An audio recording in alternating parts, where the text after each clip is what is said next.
Does imagining that there's something under your bed scare you? Does feeling a strange presence right behind you when there's no one else at home give you chills?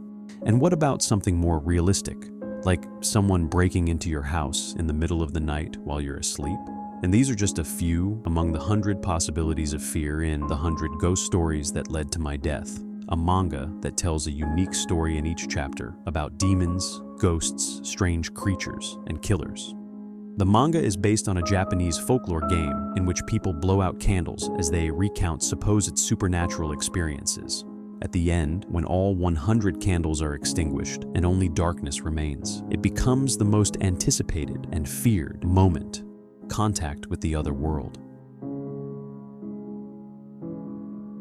Cleaning a house is not always a quick and easy task, especially for Yuki, who had been trying for a week to keep everything in order.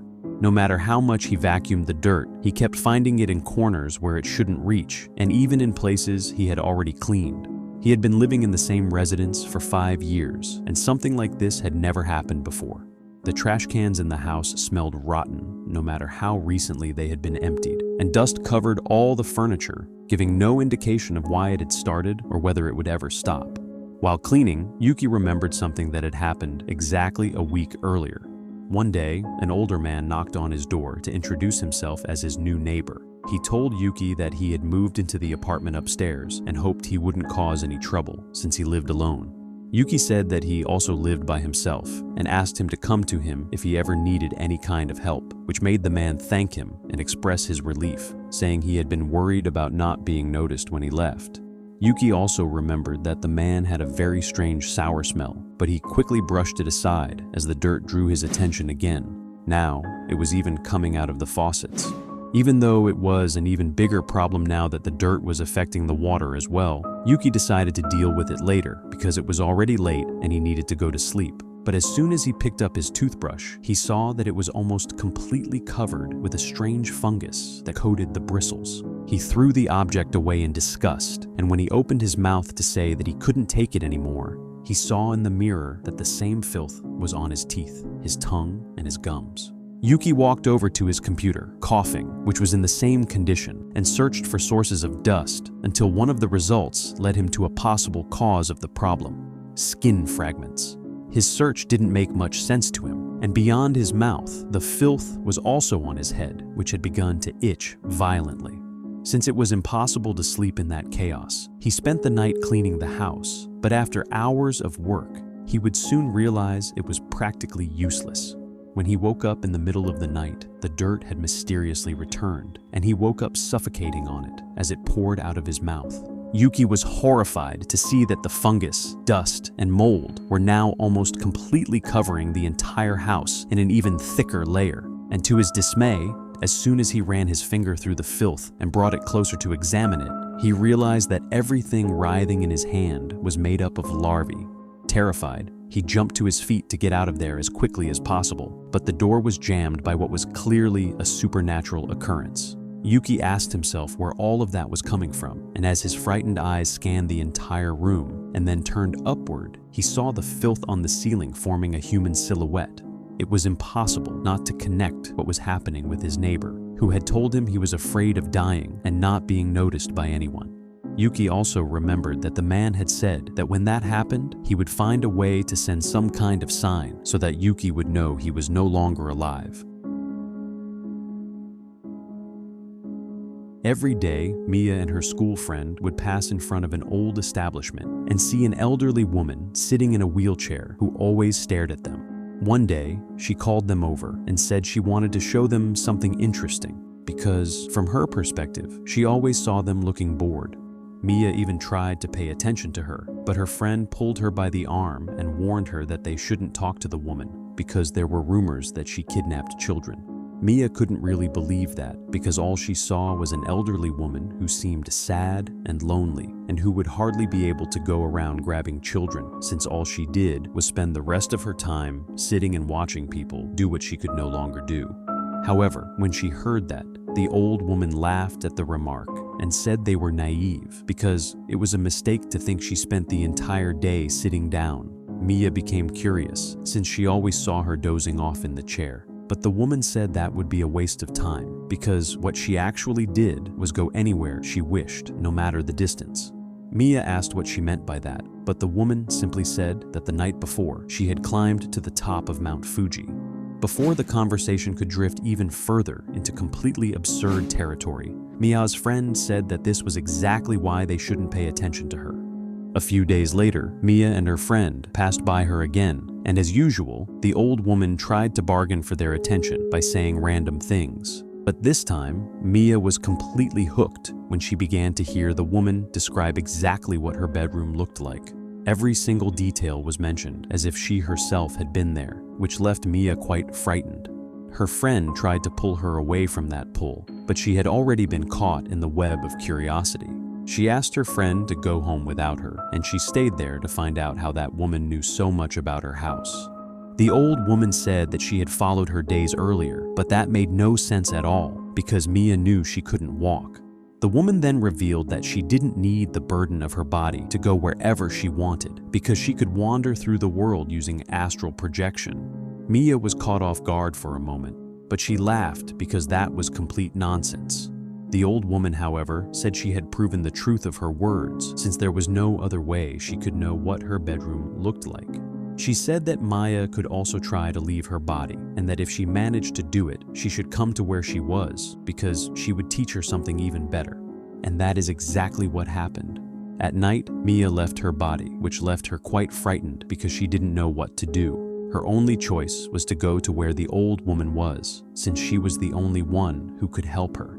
Mia arrived shouting for help, but the one who spoke to her was the woman's astral version, who in that world was able to walk. She was impressed that in all the years she had spent sitting, Mia was the only child who had managed to do that. Mia didn't understand the reason for so much excitement, but the woman flew off to her house, saying they couldn't leave her body the way it was. When they arrived in her room, the old woman commented that Mia had been careless for leaving her body alone, but Mia said she didn't see a problem since she herself was far from her own body, which remained sitting alone in the wheelchair. The woman told Mia that she was in no danger because no one would want an old body like hers, but the same couldn't be said for Mia since her body was young and full of energy. The old woman explained that younger people who practiced astral projection could have their bodies stolen, and after saying that, she proved to Mia that she was right by merging her spirit into the empty vessel lying on the bed. It only took a fraction of a second for Mia to understand what was happening, and as she tried to pull the old woman out of her body, the woman kept saying to herself that it had taken a long time to find someone who could give her the chance to be young again. Mia could do nothing but scream, begging for the body that was no longer hers. Nothing else could be done. The next morning, Mia's friend couldn't understand why she was behaving that way because she seemed unusually excited. As they passed in front of where the old woman should have been sitting in her wheelchair, Mia, now in her body, turned toward them and asked the woman to give back what had been stolen from her. But she simply pulled her friend away and said that they really needed to stay away from her.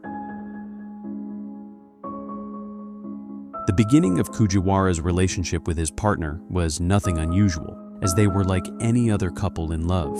However, everything changed when they went out with a group of friends. One of the women in the group, who practiced palm reading, asked to see his hand and noticed that his lifeline was very short. This was not a good sign, as it meant he was destined to die young, long before his future wife.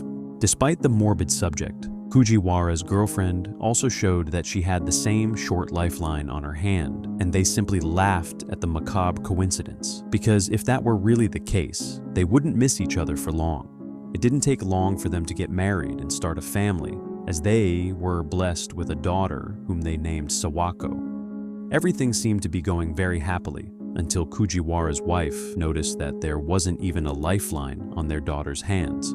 Fujiwara wondered whether this was something that time would eventually fix, but that wasn't what happened. What started as an innocent curiosity as Fujiwara began researching the subject developed into something irreversible. His wife was somewhat distressed at the thought that all of them would die soon, because based on the lines on their palms, there wasn't much time left. All this uncertainty brought a series of problems for both of them, and they began to anticipate a suffering that they didn't even know would happen, since they had decided to base their lives on a reading that, in the end, might not even be correct. To ease her worries, Fujiwara suggested that they stop leaving the house, since that would greatly reduce the chances of something bad happening. As absurd as it was, they went along with this decision, and as a result, their anxiety consumed and oppressed them even more. Even in this situation, Fujiwara still tried to convince himself that they were still a perfect family and that everything was completely stable. But at the same time, he created imaginary enemies and entirely fantastical danger scenarios. His friends became envious people and potential agents of destruction. At least, that's what the line on his palm led him to believe. People had moved on with their lives because of the couple's decision to isolate themselves. But even though they were the ones who chose to create that distance between themselves and others, Fujiwara couldn't stop imagining that those people wanted to see them dead in some way. The paranoia grew and reached a point of no return. They began to think that they didn't need to be killed directly, that people could simply set the building on fire. Since staying together could increase that imagined risk, they decided that the best option was for them to remain in separate places.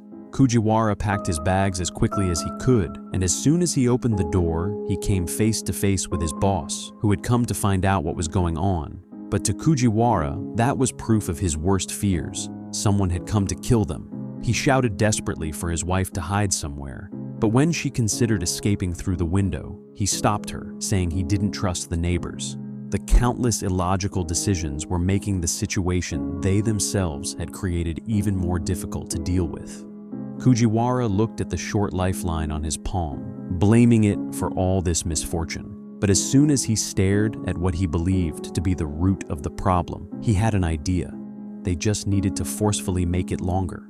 All the madness and fear drove him to grab a shard from a broken jar, and with the sharp piece, he made a long cut along his lifeline all the way to his wrist.